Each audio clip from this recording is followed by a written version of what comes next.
Pessoal, para a resolução dessa questão, inicialmente vamos analisar a equação do efeito fotoelétrico, a sua respectiva análise gráfica. A partir daí nós vamos para as alternativas. A equação do efeito fotoelétrico para o cálculo da energia cinética do elétron ejetado seria energia cinética do elétron igual a HF, que é a energia do fóton absorvido, menos a função trabalho. Essa equação ela poderia ser representada matematicamente da seguinte maneira. Poderíamos escrever que y é igual a ax menos b.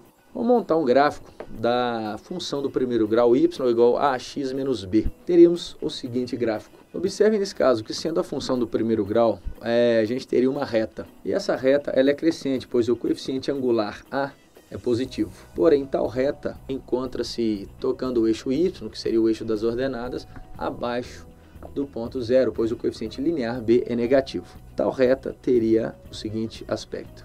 Ao fazermos a comparação desse gráfico com realmente a equação de interesse nosso, que é a equação do efeito fotoelétrico, poderíamos fazer as seguintes adaptações. Y seria substituído por EC, ou seja, energia cinética. X seria substituído pela frequência F da radiação.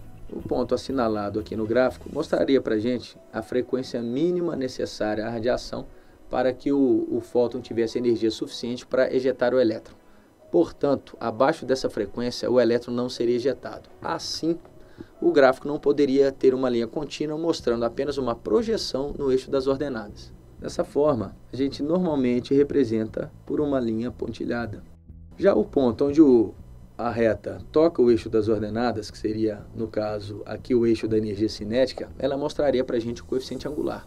O significado físico desse coeficiente angular seria a função trabalho. Claro que aqui com um valor negativo, mostrando para a gente que ele toca o eixo abaixo do eixo das frequências, do eixo das abscissas. Portanto, nós teríamos, nesse ponto, completando, a frequência chamada de frequência de corte, acima da qual o fóton teria energia suficientemente grande para ejetar o elétron. O fenômeno do efeito fotoelétrico seria observado. De posse disso, vamos analisar os itens A, B e C da questão.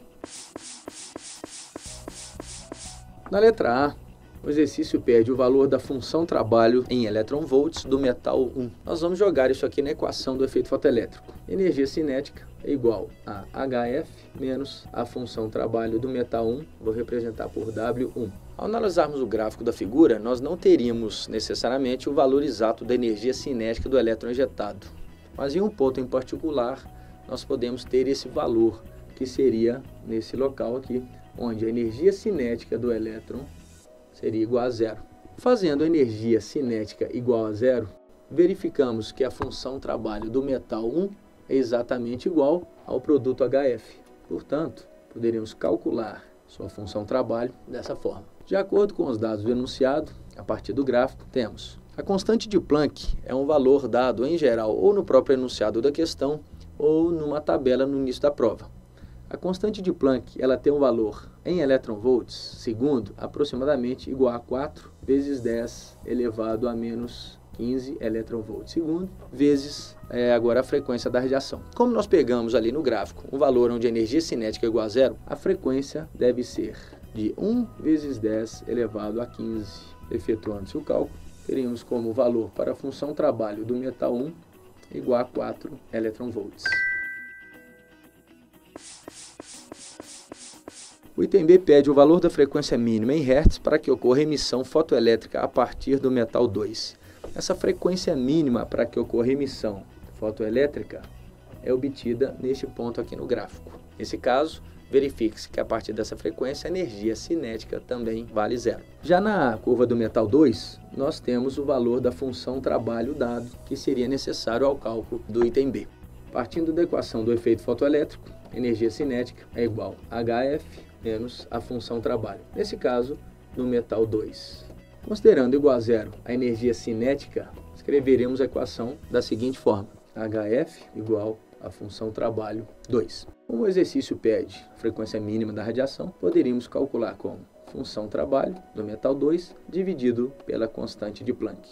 Substituindo tais valores, teríamos 1,64, o sinal negativo visto no gráfico, só para justificar o coeficiente linear da equação, como dito anteriormente, já que ele é negativo.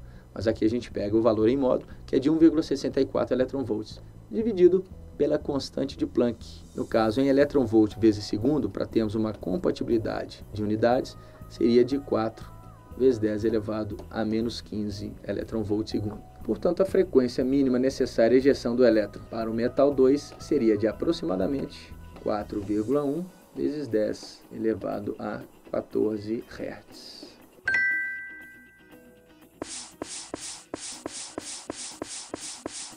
No item C, ele pede a energia cinética máxima dos fotoelétrons emitidos quando da incidência sobre o metal 2 de uma radiação de comprimento de onda de 1,5 vezes 10 elevado a menos 7 metros. Bom, bastaríamos aqui aplicar a equação do efeito fotoelétrico para calcularmos a energia cinética dos elétrons emitidos.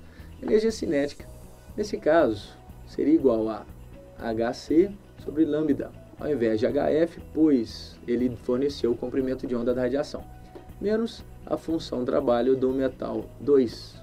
Substituindo os dados na equação, temos energia cinética igual constante de Planck, dada em elétron-volt segundo, aproximadamente 4 vezes 10 elevado a menos 15 elétron-volt segundo, vezes velocidade da luz no vácuo de 3 vezes 10 elevado a 8 metros por segundo, dividido pelo comprimento de onda da radiação, que é de 1,5 vezes 10 elevado a menos 7 metros, menos a função trabalho do metal 2, que de acordo com o gráfico é de 1,64 elétron-volt. A resposta para a energia cinética obtida do elétron injetado é de aproximadamente 6,4 elétron-volts.